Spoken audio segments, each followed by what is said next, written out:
जाती है। मैया की नींद खुली तो मैया ने कहा बाबा क्या हुआ? क्या कह रहे थे वो? क्या कह रहे थे वो? अरे देवी कथा पूरी हो गई कब की, तुम कहाँ थी? बाबा कथा है गई? बोल हाँ। हे भगवान, बाबा प्रभु मुझे माफ करना, मुझे नींद आ गई थी तो मैं कथा नहीं सुन पाई। बोले जब आप कथा नहीं सुन पाई तो ये हुंकरा कौन दे रहा है? पहले जब नानी कथा सुनाती थी ना, नानी, तब जो बच्चे हैं वो नानी से कथा सुनते थे। नानी कहती भैया हुंकरा देना पड़ेगा। हाँ। बोले बाबा बोले हुंकरा कौन दे रहा है?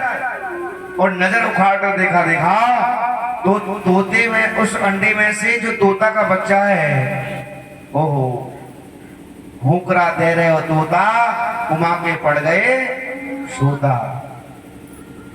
शंकर भगवान बोले छोड़ो नहीं आज तुझे। देवी बोली करे क्यों मार रहे हो इसे, इसने कथा सुनी है। शंकर भगवान कहने लगे देवी इसने कथा सुनी है बहुत अच्छी बात है, लेकिन इसने चोरी से कथा सुनी है, छुपके कथा सुनी है, इसलिए छोड़ूंगा नहीं, मार डालूंगा। अपना त्रिशूल उठाया और जैसे ही उसको मारने के लिए दौड़े तो तोते का बच्चा आगे आगे और शंकर भगवान पीछे पीछे। कैलाश पर्वत के नीचे आपके उतर के आएंगे तो बद्रीनाथ धाम आश्रम पड़ता है, और बद्रीनाथ धाम आश्रम में वेदव्यास की पत्नी अपनी कुटिया में अपने केस झुका रही थी।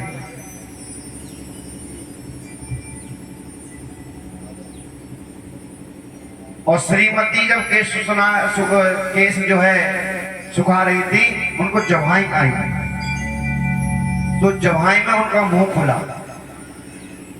जवाई मुंह खुलता है ना, तो जैसे मुंह खुला, अब है तो तोते का बच्चा है, जवाई के साथ ही उनके पेट में जाकर के महाराज उनके उदर में बैठ गए।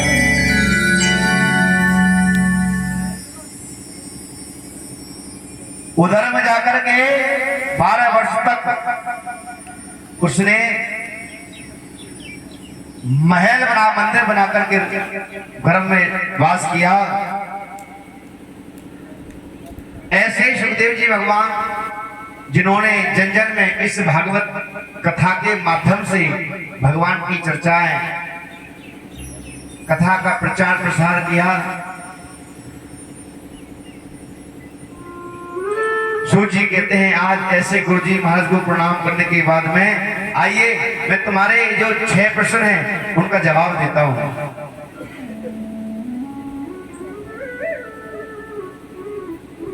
आपने पहला प्रश्न में क्या कहा था कि मानव के लिए परम धर्म क्या है? हे मुनियों, हे ऋषियों, हे सौनक आदि ऋषियों, मानव के लिए सर्वोत्तम धर्म है निष्काम, बिना किसी इच्छा के भगवान के चरणों में प्रेम करना। भगवान के चरणों में प्रेम करना ही निष्काम पूजा करना ही मानव का सर्वोत्तम धर्म है। आपने दूसरे प्रश्न में पूछा मंदिर में जाते हैं तो किसकी पूजा करते हैं, किसकी पूजा करें, कौन श्रेष्ठ देवता है? तो बताया है ऋषियों, मंदिर में जाओ, निंदा किसी की मत करो। शंकर भगवान बड़े ना है, राम जी बड़े हैं, इनकी पूजा मत करो, इनकी पूजा करो। निंदा किसी की मत करो, लेकिन निष्ठा एक में रखो। जैसे वृक्ष होता है ना, वृक्ष एक होता है लेकिन उस वृक्ष की हजारों जड़ें होती हैं, लाखों पत्ते होते हैं, करोड़ों फूल होते हैं, और जब कितने ही उस पर फल लगते हैं। एक कहावत है कि हाथी के पांव में सभी का पांव। निष्ठा एक में रखो, लेकिन निंदा किसी की मत करो। जिसको भी आप माने हो दिल से मानो, एक को मानो, निंदा किसी की मत करो।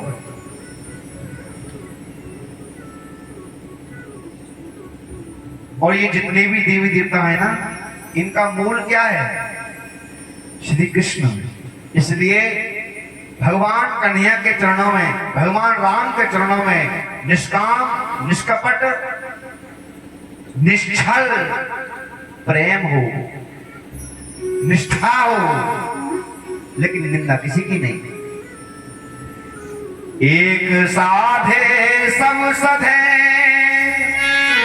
सब साधे सब जान।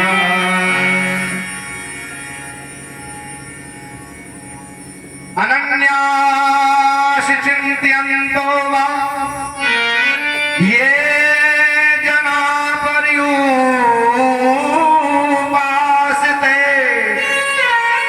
तेषां नित्याभियुक्तानां यो क्षेमं वहाम्यहम्। अनंतता से गोविंद का चिंतन करो, चिंता मत करो, चिंतन करो, क्योंकि चिंता चिता से भी बढ़कर होती है और चिंतन भव सागर से पार कर देने वाला है।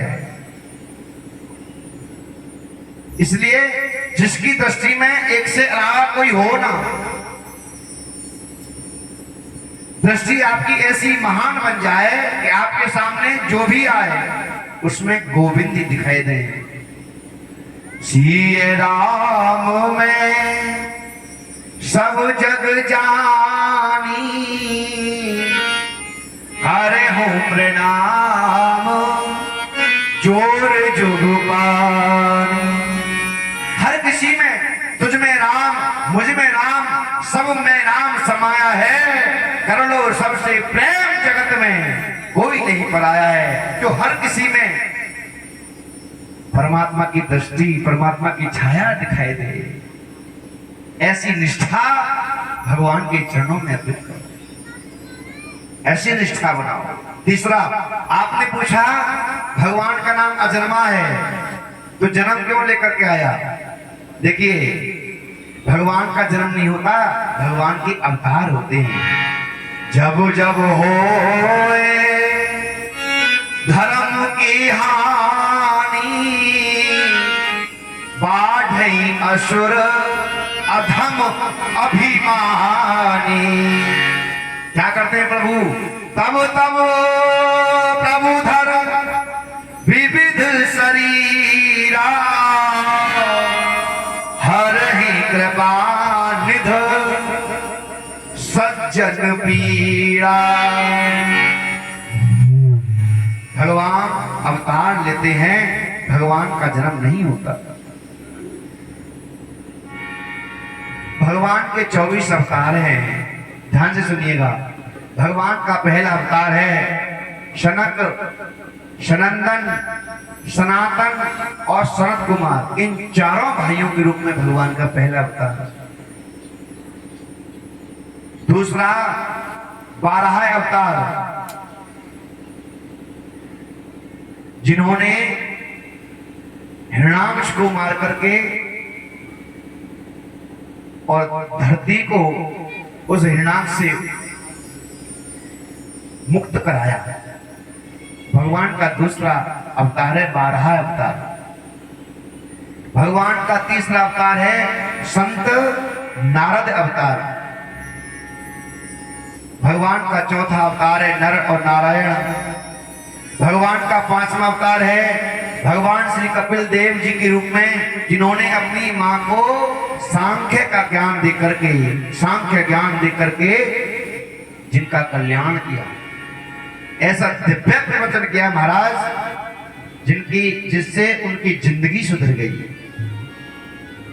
भगवान का छठा अवतार है दत्तात्रेय जी और भगवान का 7वां अवतार है यज्ञ पुरुष भगवान, जो कि आचार्य जी महाराज यज्ञ कराते हैं। बोलिए यज्ञ पुरुष भगवान की। भगवान का 8वां अवतार है श्री ऋषभ देव जी के रूप में। भगवान का 9वां अवतार है पृथु जी। भगवान का 10वां अवतार है मत्स्य अवतार, मछली के रूप में। जब सृष्टि का नाश हुआ तो भगवान ने मत्स्य अवतार धारण किया। सृष्टि जब विनाश की ओर जा रही थी तब भगवान का 11वां अवतार है कच्छप अवतार। कच्छप कछु के रूप में जब देव और दानवों में युद्ध छिड़ गया तो समुद्र मंथन के समय मंदराचल पर्वत को रोकने के लिए भगवान ने कच्छप माने कछुर के अवतार लिया, जिनकी पीठ महाराज कछुर की पीठ देखी होगी आपने कितनी कठोर होती है, जिस पर वह मंदराचल पर्वत रुका तब जाकर के समुद्र मंथन हुआ था।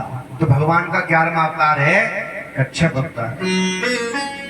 भगवान का 12वां अवतार है धन्वंतरी अवतार। 12वां भगवान का 13वां अवतार है मोहिनी अवतार। मोहिनी भगवान का 14वां अवतार है श्री नृसिंह भगवान, जिन्होंने खंबे से प्रकट होकर के अपने भक्त प्रहलाद को हिरण्यकश्यप से बचाया था। भगवान का 15वां अवतार है वामन भगवान अवतार। 16वां अवतार है श्री परशुराम जी अवतार। 17वां अवतार है महर्षि वेद व्यास भगवान, जिन्होंने इस कथा को भागवत कथा की रचना की। भगवान का 18वां अवतार है आदरणीय मर्यादा पुरुषोत्तम प्रभु श्री राम जी के रूप में भगवान का 18वां अवतार हुआ। भगवान का 19वां अवतार श्री बलराम जी के रूप में हुआ, जो शेष अवतार हैं। और भगवान का 20वां अवतार मेरे ठाकुर जी कन्हैया जी का हुआ। भगवान का 21वां अवतार हरि अवतार। भगवान का 22वां अवतार है हंस अवतार। और 23वां अवतार है बुद्ध अवतार, जिन्होंने बौद्ध धर्म की शिक्षा दी। और भगवान का 24वां अवतार कल्कि अवतार। ये 24 अवतार जब कलयुग का अंतिम चरण चलता है ना, तो भगवान उस कलयुग के अंतिम चरण में कल्कि के नाम से अवतार लेकर के दुष्टों का संहार करते हैं, अपने भक्तों का कल्याण करते हैं और ऋषि मुनि संतों के मन को आनंदित प्रभान करने वाले हैं। इस प्रकार भगवान के 24 अवतार हैं। लेकिन इन 24 अवतारों में से 2 अवतार ऐसे हैं। कौन कौन से? राम और कृष्ण। चाहे राम कहो चाहे श्याम कहो, दोनों का मतलब एक ही है। राम कृष्ण दो एक है, अंतर नहीं निमेष। इनके नयन गंभीर है, उनके चपल विषय। आइए, समय की पात्रता को देखते हुए ये